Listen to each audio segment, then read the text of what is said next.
یہاں بیٹھا ہے تو سوچ اسی کے بارے میں رہا.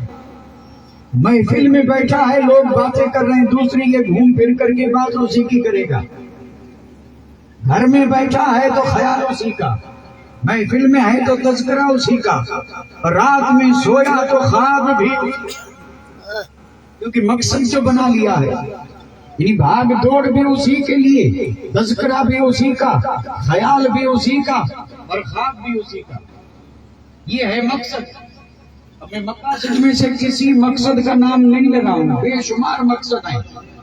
اور پھر یہ جملہ یاد کرنے کا، سمجھنے کا یہ ہے کہ جس کو مقصد بنایا خیال اسی کا ہے، دھیان اسی کا ہے، ذکر بھی اسی کا ہے.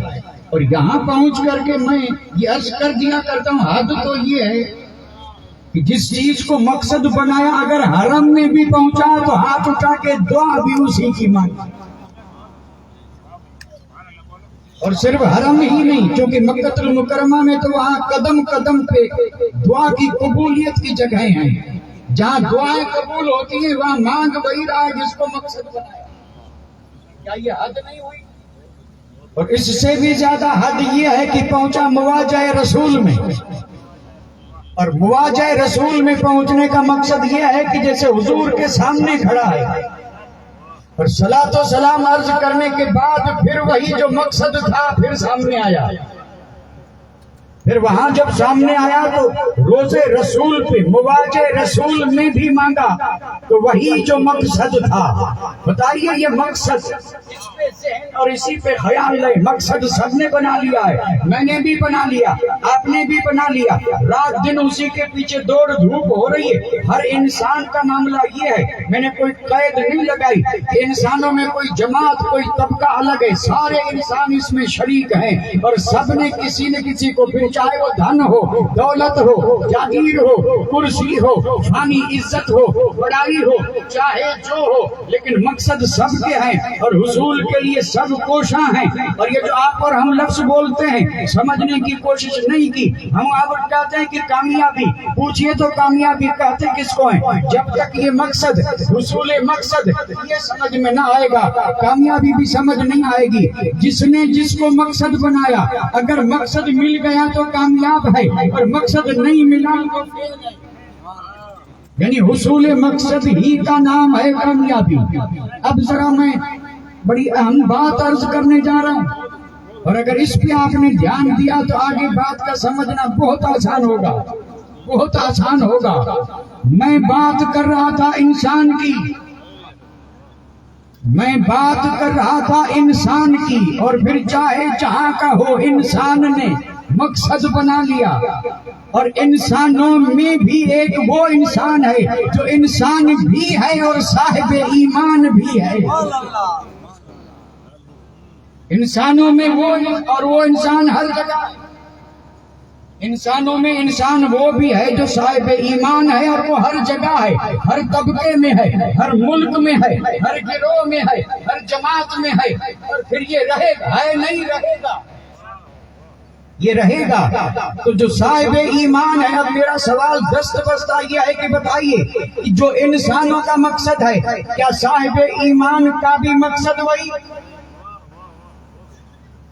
انسانوں کا جو مقصد ہے، انہوں نے جو مقاصد بنا لیے زندگی میں، اور جس کو مقصد حیات بنا لیا، کیا ایک صاحب ایمان کا بھی زندگی کا مقصد وہی ہے؟ آپ جواب دیں یا نہ دیں، میں دے رہا ہوں. اور وہ جواب یہ ہے کہ نہیں، انسانوں کی زندگی میں انہوں نے مقصد چاہے جس کو بنایا ہو، لیکن انسانوں نے جسے مقصد بنایا مومن اور ایمان والے کا مقصد وہ نہیں. اور اگر کوئی مجھ سے پوچھے وہ کیوں نہیں ہے تو میں عرض کر دوں وہ اس لیے نہیں ہے. انسان اور ہے، صاحب ایمان اور ہے. انسان سے صاحب ایمان ہر چیز میں، ہر حال میں، ہر حالت میں جدا ہے. اور جب ہر چیز ہر حال جدا ہے تو پھر مقصد حیات بھی جدا ہے. زبردست جملہ عرض کیا ہے میں نے، اور جس کو نہ سمجھنے کی وجہ سے ہم دوڑ کر کے غیروں سے مل گئے.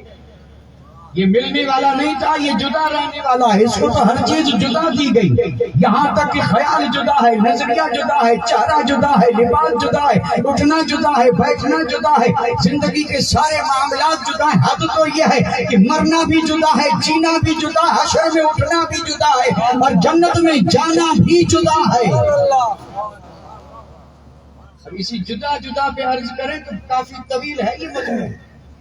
ہر شے جدا ہے، پھر یہ مل کیسے گئی؟ حالانکہ اللہ نے اور اللہ کے حبیب نے اور مرشدہ نے برحق نے یہی تو کام کیا، سمجھا دیا تھا کہ تو بھی انسان ہے، وہ بھی انسان ہے، لیکن وہ انسان وہ ہے جو خدا کو نہیں مانتا، رسول کو نہیں مانتا، اور اس کا کوئی مرشد نہیں، اور تو وہ ہے کہ خدا کو بھی مانتا ہے، رسول کو بھی مانتا ہے، اور ذرا یہ بھی تو دے کہ تیرا کوئی مرشد ہے، اور ہے بھی تو کیسا ہے. سب الگ، سب الگ ہے تو انسانوں میں، لیکن سب الگ. چارہ بھی، لیکن جب سنت سجائے گا تب. چارہ ہے تو الگ، لیکن جب الگ نہ رکھتے ہوئے ان جیسا بن جائے، اور لباس بھی الگ لیکن الگ نہ رکھتے ہوئے ان جیسا. شادیوں میں طور طریقے الگ اور وہ الگ نہ رکھتے ہوئے ان جیسا. اب کہاں تک میں ذکر کروں؟ ہے الگ لیکن اٹھنا ان جیسا، ہے الگ لیکن بیٹھنا ان جیسا، ہے الگ لیکن کھانا ان. سمجھ رہے نا؟ یعنی انسان یہ صاحب ایمان ہے، وہ انسان ہے، اور یہ انسانوں کی طرح نہیں بلکہ یہ صاحب ایمان کی طرح سب سے الگ شان کے ساتھ. اور میں یہاں سمجھانے کے لیے عرض کر دوں، گویا کہ مصطفیٰ کے صدقے میں رب نے مسلمان کو ایک ایسی وردی عطا فرمائی تھی کہ اگر وہ اس وردی میں رہے تو لاکھوں کروڑوں میں بھی دور سے پہچانا جائے کہ یہ انسان نہیں، صاحب ایمان ہے. اور اگر کوئی وردی اتار کر کے سادہ پہن لے تو پھر قدر بھی نہیں ہوگی، پھر کوئی ڈرے گا بھی نہیں.